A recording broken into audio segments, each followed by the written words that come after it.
ये वाला जो एग्जाम्पल था ये बोर्ड में पूछा गया 2020-2022 में। इससे पहले वाला जो एग्जाम्पल था ये वाला पी के किस मान के लिए, तो ये वाला भी बोर्ड में पूछा गया 2020, 2022, 2025 में पूछा गया। ओके, तो सबसे पहला एग्जाम्पल हम देखते हैं कि क्या लिखा हुआ है। देखो सबसे पहले क्या लिखा हुआ है कि निम्नलिखित समीकरण युग्म के बारे में जांच कीजिए। हमें क्या बोल रहा है कि समीकरण युग्म के बारे में जांच कीजिए। जो भी समीकरण दिया रहेगा, दो समीकरण दिया रहेगा, उसी को हम समीकरण युग्म बोलते हैं। के बारे में जांच कीजिए कि उसका एक अद्वितीय हल है, उसका एक अद्वितीय हल है, या फिर उसका कोई हल नहीं है, या फिर उसका अपरिमित रूप से अनेक हल है। तो हमें ये तीन चीज बताना है। हमें जो भी समीकरण युग्म दिया रहेगा हमसे पूछ लेगा कि जांच कीजिए कि अद्वितीय हल है, या फिर कोई हल नहीं है, या फिर अपरिमित रूप से अनेक हल है। हमें समीकरण युग्म दिया रहेगा, इतना समझ में आ गया। जो भी समीकरण दिया रहेगा, तो ये वाला हमारा पहला समीकरण हो जाएगा, और जो दूसरा समीकरण है उसको हम दूसरा समीकरण मान लेंगे। इसके बाद ही हम a1 b1 c1 निकालते हैं और a2 b2 c2 निकालते हैं। हमारे पास दो समीकरण है, तो पहले समीकरण की तुलना हम किससे करेंगे, a1x plus b1y plus c1 बराबर 0 से। दूसरे समीकरण की तुलना हम किससे करेंगे, a2x plus b2y plus c2 बराबर 0 से। अगर हम a1x plus b1y plus c1 बराबर 0 की तुलना समीकरण 1 से करेंगे, तो हमारे पास a1 5, b1 2, c1 -16 निकल के आ जाएगा। अभी ये समीकरण मानक रूप में नहीं है, इस 16 को हम उस साइड लेकर जाएंगे तो ये -16 हो जाएगा, इसलिए c1 हमारा -16 आएगा। ओके, इसी तरह से हम a2 b2 c2 निकाल लेंगे। a2x plus b2y plus c2 बराबर 0 से तुलना करके हम a2 b2 c2 निकाल लेंगे। तो a2 कितना आएगा 7, b2 कितना आएगा -4, c2 कितना आएगा -2। हमारे पास a1 b1 c1 और दूसरे समीकरण से a2 b2 c2 निकल के आ जाएगा। उसके बाद हम सबसे पहले क्या करेंगे, a1 बाई a2 बराबर b1 बाई b2। हम ये चेक करते हैं कि ये दोनों रेशियो बराबर है कि नहीं। तो हम देख लेते हैं कि a1 बाई a2 कितना आ रहा है। a1 बाई a2 5/7 आ रहा है। b1 बाई b2 कितना आ रहा है, 2/-4। ये दोनों बराबर ऐसे ही नहीं दिख रहा है, तो यहाँ से हमें साफ दिख रहा है कि a1 बाई a2 बराबर नहीं है b1 बाई b2 के। इसका मतलब 5/7 बराबर नहीं है -1/2 के। इस केस में क्या होता है, जब a1 बाई a2 बराबर नहीं होता है b1 बाई b2 के, तो ऐसे में क्या होता है कि अद्वितीय हल होता है।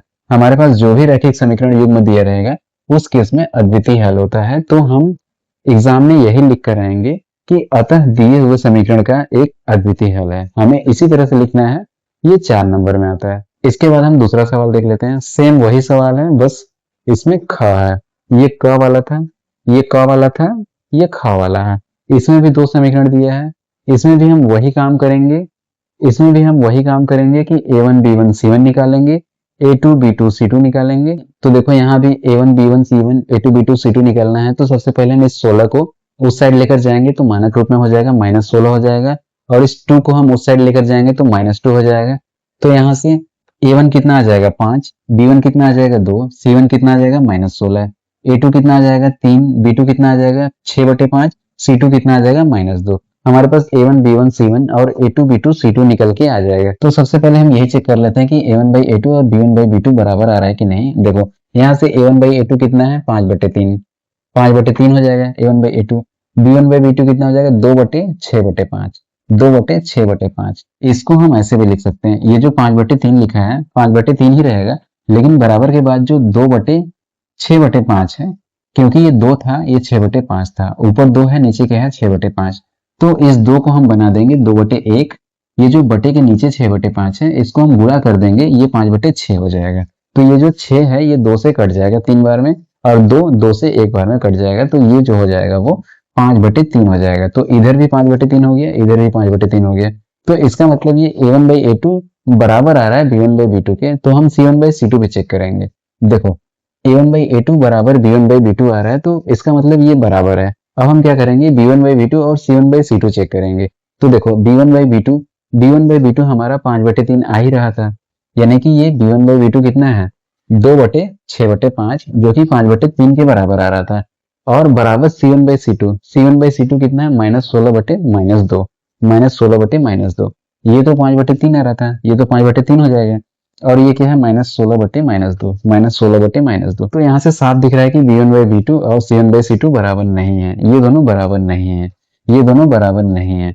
तो हम ये बोल सकते हैं कि ये हमारा a1 बाई a2 बराबर आ रहा है b1 बाई b2 के, लेकिन c1 बाई c2 बराबर नहीं आ रहा है। तो ऐसे में क्या होता है, ऐसे में दूसरा केस होता है ये वाला। अतः इसका कोई हल नहीं होगा। इसका कोई हल क्यों नहीं होगा, क्योंकि ये लाइन जो होंगी एक दूसरे के समांतर होंगी। ओके, तो इसलिए इसका कोई हल नहीं होगा। इसी तरह से हमें एग्जाम में लिखना होता है। ओके, इसके बाद हम ग वाला देख लेते हैं।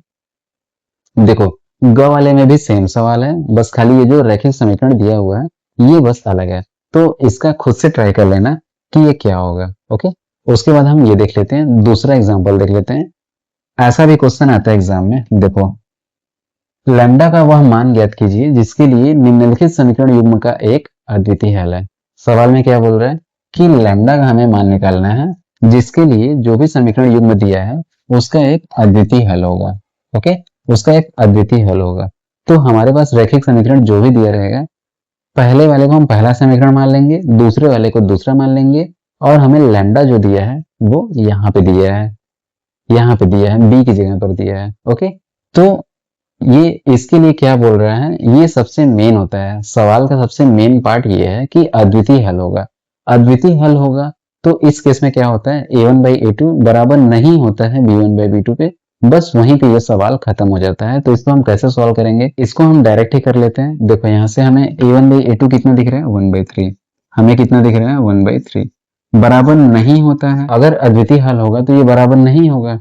तो 1/3 बराबर नहीं होगा किसके, माइनस लैम्डा, क्योंकि b1 क्या हो जाएगा माइनस लैम्डा, b2 क्या हो जाएगा 2, माइनस लैम्डा बाई 2 के। ओके, तो यहाँ से हम इसका तिर्यक गुणा कर देंगे और इस वाले का हम तिर्यक गुणा कर देंगे। तो इसका हम गुणा करेंगे तो ये कितना हो जाएगा, -3 लैम्डा, -3 लैम्डा बराबर नहीं, क्या हो जाएगा, एक में दो का गुणा करेंगे तो 2 हो जाएगा। तो इसको हम लिख सकते हैं लैम्डा बराबर क्या हो जाएगा, लैम्डा बराबर नहीं, लैम्डा बराबर नहीं क्या, 2/-3, 2/-3। तो ऐसे ही हम एग्जाम में करेंगे। हम इसके बाद ये लिखेंगे कि लैम्डा का मान 2/-3 नहीं होना चाहिए। इसका मतलब लैम्डा का मान ये 2/-3 को छोड़कर कोई भी वास्तविक संख्या हो सकता है जो कि जिसके लिए इस समीकरण युग्म का एक अद्वितीय हल होगा। ओके, तो यही हमारा आंसर हो जाएगा, हमारा ये वाला आंसर हो जाएगा। इसको छोड़कर कोई भी वास्तविक संख्या के लिए ये एक अद्वितीय हल होगा। इसको हम ऐसे सॉल्व करते हैं। ओके, इतना ही छोटा सवाल होता है। तो ये रिलेशन याद रखना है कि अगर अद्वितीय हल होगा तो a1 बाई a2 बराबर नहीं होगा b1 बाई b2 के। ओके, ये बराबर नहीं होगा b1 बाई b2 के। ये वाला रिलेशन याद रख लेना, इसी से ये सवाल हल हो जाएगा। ओके, इसी से ये वाला सवाल हल हो जाएगा। यहाँ पे वही किया हुआ है, a1 बाई a2 बराबर नहीं b1 बाई b2, ये तिर्यक गुणा कर देंगे, उसके बाद ये लैम्डा बराबर नहीं, -2/3 आ जाएगा। ओके, अगला सवाल हम देख लेते हैं।